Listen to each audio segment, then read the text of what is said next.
2020년 10월 17일 토요일 성경 묵상입니다. 본문은 역대하 12장 1절에서 16절 말씀. 비교적 긍정적인 르호보암의 통치 행적과 그에 따른 하나님의 축복을 보여주는 전장과 달리 본장 12장에서는 르호보암의 불신앙과 그로 인한 하나님의 징계와 그의 죽음까지 기록을 하고 있습니다. 1절, 르호보암의 나라가 견고하고 세력이 강해지매 그가 여호와의 율법을 버리니 온 이스라엘이 본받은지라. 여로보암은 저기 3년 동안은 다윗과 솔로몬의 길로 행하면서 그 결과 나라가 강성하게 되었습니다. 나라가 견고하고 강성해지자 여로보암은 여호와의 율법을 버렸습니다. 교만해진 것입니다. 하나님 없이도 나라를 유지하고 지키는데 별 문제가 없다고 여긴 것입니다. 왕이 여호와의 율법을 버리고 우상 숭배에 빠지자 온 이스라엘이 그대로 따라 범죄하였습니다. 이에 대한 하나님의 징계가 시작됩니다. 2절, 그들이 여호와께 범죄하였으므로 르호보암 왕 제5년에 애굽 왕 시삭이 예루살렘을 치러 올라오니. 르호보암 왕 제5년에 애굽 왕 시삭이 이스라엘을 침공을 합니다. 2절은 그들이 여호와께 범죄하였으므로 라고 분명히 밝히므로 애굽 왕 시삭의 침공이 범죄한 유다에 대한 하나님의 징계임을 분명히 하고 있습니다. 예루살렘을 침공한 애굽의 군대는 막강했습니다. 용병, 즉 외인부대도 엄청난 수를 가지고 침공을 했습니다. 3절, 그에게 병거가 1200대요 마병이 6만 명이며 애굽에서 그와 함께 온 백성 곧 리비아와 숫과 구스 사람이 헤아릴 수 없이 많더라. 여기 리비아와 숫과 구스 사람은 바로 외인부대, 용병을 말하는 것입니다.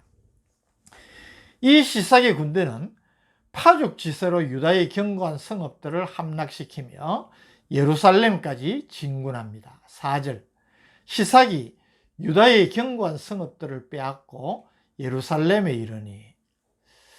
애굽 카르낙 신전 벽화에 나타난 시삭의 원정 기록에 의하면 시삭이 정복한 성읍이 156개 성읍입니다. 그중 120개는 남북 이스라엘 성읍이고 나머지 36개는 블레셋의 성읍으로 기록되어 있습니다. 함락된 이 유다 성읍 중에는 우리가 앞서 살핀 대로 르호보암이 애굽의 침략을 방어할 목적으로 건축한 요새화된 성읍도 다 포함이 되었습니다. 무엇을 말합니까? 이는 아무리 견고한 성읍이라도 하나님께서 보호의 손길을 거두시면 무용지물이 됨을 보여줍니다. 그래서 여호와께서 성을 지키지 아니하시면 파수꾼의 경성함이 헛사로다라는 말을 우리가 마음에 새기게 되는 것입니다. 애굽 왕 시삭의 침공으로 급히 소집된 예루살렘 비상회의로 왕과 유다 방백들이 모였을 때 스마야 선지자가 하나님의 메시지를 전합니다. 5절, 그때의 유다 방백들이 시삭의 일로 예루살렘에 모였는지라. 선지자 스마야가 르호보암과 방백들에게 나와 이르되 여호와께서 이같이 말씀하시기를 너희가 나를 버렸으므로 나도 너희를 버려 시삭의 손에 넘겼노라 하셨다 한지라.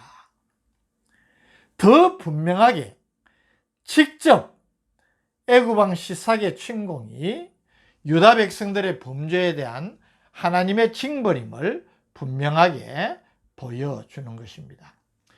선지자 스마야의 지적을 받은 르호보암 왕과 방백들의 반응을 볼 수 있습니다. 6절, 이에 이스라엘 방백들과 왕이 스스로 겸비하여 이르되 여호와는 의로우시다 하매, 여기 겸비하다, 히브리어 카나라는 단어는 무릎을 꿇다, 엎드러지다라는 뜻으로 회개하였다는 말입니다.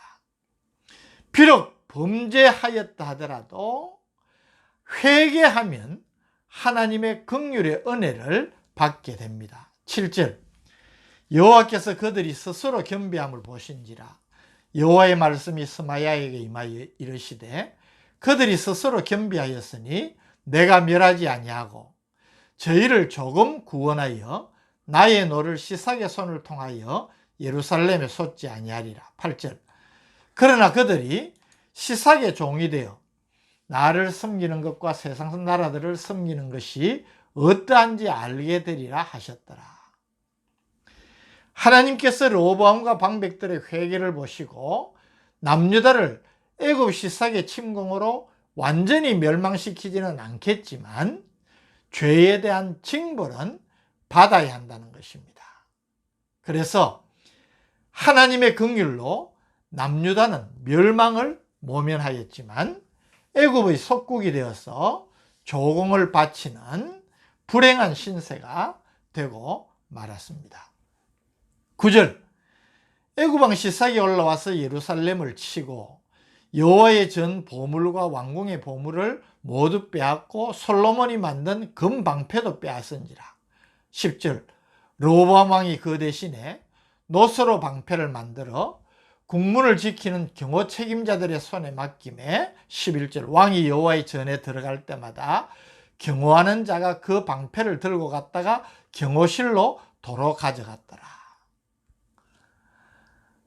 애굽 왕 시삭이 예루살렘을 침공하여서 성전과 왕궁의 모든 보물을 다 약탈해 갔습니다. 특히 솔로몬이 만든 금 방패를 다 빼앗아 갔는데 르호보암 왕이 그 빼앗긴 금 방패 대신에 놋 방패를 만들어서 자신을 경호하는 왕실 경호대가 경호를 하도록 했다는 것입니다. 금 방패를 다 빼앗기고 놋 방패를 만들어서 사용했다. 상징성이 있지 않습니까? 교만하면 안 됩니다. 교만하면 넘어지고 부끄러움을 당하게 됩니다. 잠언 16장 18절 말씀, 교만은 패망의 선봉이요 거만한 마음은 넘어짐의 앞잡이니라. 우리의 인생에 결코 잊지 말아야 할 말씀입니다. 12절, 르호보암이 스스로 겸비하였고 유다에 선한 일도 있으므로 여호와께서 노를 돌이키사 다 멸하지 아니하셨더라. 하나님께서 말씀하신 대로 그래도 회개하였기에 하나님의 긍휼하심을 입은 것을 다시 밝히고 있습니다. 13절에서 16절은 르호보암에 대한 평가와 죽음에 대하여 말하고 있습니다. 13절, 르호보암 왕은 예루살렘에서 스스로 세력을 굳게 하여 다스리니라. 르호보암이 왕위에 오를 때에 나이가 41세라. 예루살렘 곧 여호와께서 이스라엘의 모든 지파 중에서 택하여 그의 이름을 두신 성에서 17년 동안 다스리니라. 르호보암의 어머니의 이름은 나아마여 암몬 여인이더라. 16절, 르호보암이 그의 조상들과 함께 누움에 다윗성에 장사되고 그의 아들 아비야가 그를 대신하여 왕이 되니라. 41세에 솔로몬의 왕위를 계승하여 17년 동안 통치했던 르호보암에 대한 평가는 대단히 부정적입니다. 14절, 르호보암이 악을 행하였으니 이는 그가 여호와를 구하는 마음을 굳게 하지 아니함이었더라. 15절, 르호보암의 처음부터 끝까지의 행적은 선지자 스마야와 선견자 이도의 족보책에 기록되지 아니하였느냐. 르호보암과 여로보암 사이에 항상 전쟁이 있으니라.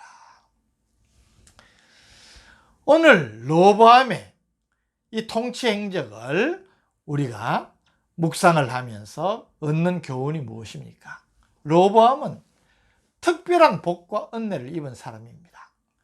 솔로몬의 뒤를 이어서 왕위에 올라 다윗 왕조의 정통성을 계승하는 특권을 가졌지만 그는 통일 왕국 이스라엘을 분열시키고 동족 아니 형제들과 끊임없는 전쟁을 함으로 형제가 아닌 원수가 되어서 많은 사람에게 고통을 주는 역사의 실패자가 되고 말았음을 주목해야 됩니다. 무엇이 문제일까요? 14절을 우리들이 기억해야 됩니다. 르호보암이 악을 행하였으니 이는 그가 여호와를 구하는 마음을 굳게 하지 아니함이었더라. 그는 즉위하자마자 왕국 분열이라는 실패를 경험하지만 10지파를 치기 위해서 전쟁에 나섰다가 선지자를 통한 하나님의 말씀을 듣고 순종하고 백성들을 위한 통치를 하면서 다윗과 솔로몬의 길로 행할 때에 하나님께서 3년 동안 번영과 강성함을 주심을 경험했습니다. 그런데 그 경험을 하고 자신의 믿음을 굳게 하지 못했기 때문에 결국 실패한 것입니다. 이 르호보암이 보여주는 그의 인생의 행적은 오늘 우리에게 큰 교훈을 줍니다. 하나님을 알고 믿는다고 하면서도 하나님께 순종할 때에 우리가 약속된 축복을 누리면서 하나님께 감사하고 정말 복된 삶을 누리는 것을 경험하면서도 전심으로 하나님께 순종하는 삶을 살지 못하고 곧잘 어리석은 삶을 반복하는 신앙인의 전형적인 모습이 르호보암이 아닌가, 저는 그렇게 생각을 해보는 것입니다. 우리 모두는 어떻게 살든 내가 산 인생에 대한 평가를 가지게 되는 것입니다. 사람들에게서도 평가를 받습니다. 말을 하든 하지 않든 우리의 인생을 보고 어떤 인생이었는지를 다 마음으로 평가를 합니다. 우리의 자녀들, 성도들, 믿음의 후대들 다 우리의 삶을 지켜보았기에 평가를 하게 되는 것입니다. 더더욱이 우리의 삶을 선악간에 은밀하게 판단하시는 하나님의 평가가 분명히 따른다는 것을 우리들이 결코 잊어서는 안 됩니다. 언젠가 머지않은 때에 내가 살아왔던 나의 인생의 평가는 어떠할까? 우리가 생각해 본다면 매일매일의 삶 속에서 정신을 바짝 차리고 하나님께서 우리에게 원하시는 믿음의 삶을 살아갈 수 있는 우리가 될 수 있을 것입니다. 하나님 앞에서 마지막 평가를 늘 의식하면서 지혜로운 삶을 살아가는 우리 성도들 되시기를 주님의 이름으로 축복합니다. 오늘 르호보암의 평가를 통하여서 우리에게 주시는 교훈을 받게 하시니 감사합니다. 우리도 다 예외 없이 우리가 살아왔던 인생에 대한 평가를 사람들에게서도 우리의 자녀와 성도들과 믿음의 후대들에 의해서도 받게 되고 더더욱 하나님 앞에서 최종적인 심판을 받게 된다는 것 잊지 말고 매일매일의 삶 속에서 이것을 의식하고 지혜롭게 살아가는 우리 모두가 되게 하여 주옵소서. 예수님 이름으로 기도드립니다. 아멘.